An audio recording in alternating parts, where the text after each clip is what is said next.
નમસ્કાર ખેડૂત મિત્રો, હું સિસોદિયા જોગીદાસ આ બધા ખેડૂત મિત્રોનું હાર્દિક સ્વાગત કરું છું। આજે આપણે આવ્યા છે કચ્છની અંદર આશાપુરા ફાર્મે અત્યારે સ્ટ્રોબેરીનું વાવેતર કરેલું છે। તો ખેડૂત મિત્રોને સ્ટ્રોબેરીના વાવેતરનું થોડુંક આપણે સજેસ્ટ કરીએ કઈ રીતના છે, શું છે। તો પહેલા નંબરની અંદર કે આ ફાર્મની અંદર આખું નેટ હાઉસ કરેલું છે।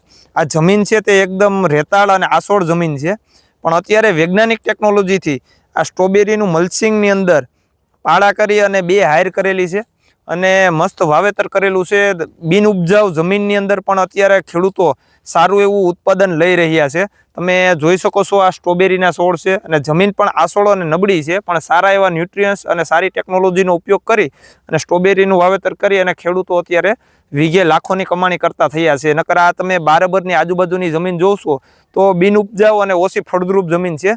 તમે જોઈ શકો આ સ્ટ્રોબેરીનો પાક અને સારો એવો ઉત્પાદન આપે અને ઉપર ફુવારા સિસ્ટમ પણ રાખેલી છે, જેથી કરીને વધારે પડતું ટેમ્પરેચર જ્યારે આવે ઉનાળાની અંદર ત્યારે ફુવારાથી પાણી છોડી અને ટૂંકમાં ટેમ્પરેચર મેન્ટેન કરવાનું કામ કરે છે।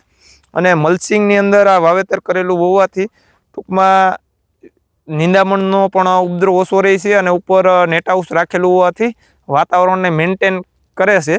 અને જે વસ્તુ ટૂંકમાં આપણા એરિયાની અંદર સુટેબલ નથી એવી વસ્તુને પણ તેનું વાતાવરણ અનુકૂળ લઈ આવી અને સ્ટ્રોબેરીનું વાવેતર કરી અને સારા એવા પૈસા ફાર્મર કમાય છે। તો આવી વૈજ્ઞાનિક ઢબે જો સારી એવી કોઈ ખેતી કરવામાં આવે તો ખેડૂત મિત્રો સારું એવું ઉત્પાદન મેળવી શકે અને સારા એવા પૈસા કમાઈ શકે। જે આ જમીન બંજર જમીન છે તો પણ ખેડૂત મિત્રો સારા એવા જમીનની અંદરથી રૂપિયાને ટૂંકમાં કમાણી લે છે। તો દરેક ખેડૂત મિત્રોને મારી ભલામણ છે કે કોઈ પણ જમીનની અંદર વૈજ્ઞાનિક ઢબે સારી એવી જો ખેતી કરવામાં આવે તો ખૂબ સારું એવું ઉત્પાદન મેળવી અને સારી એવી કમાણી કરી શકે છે। થેન્ક યુ ખેડૂત મિત્રો।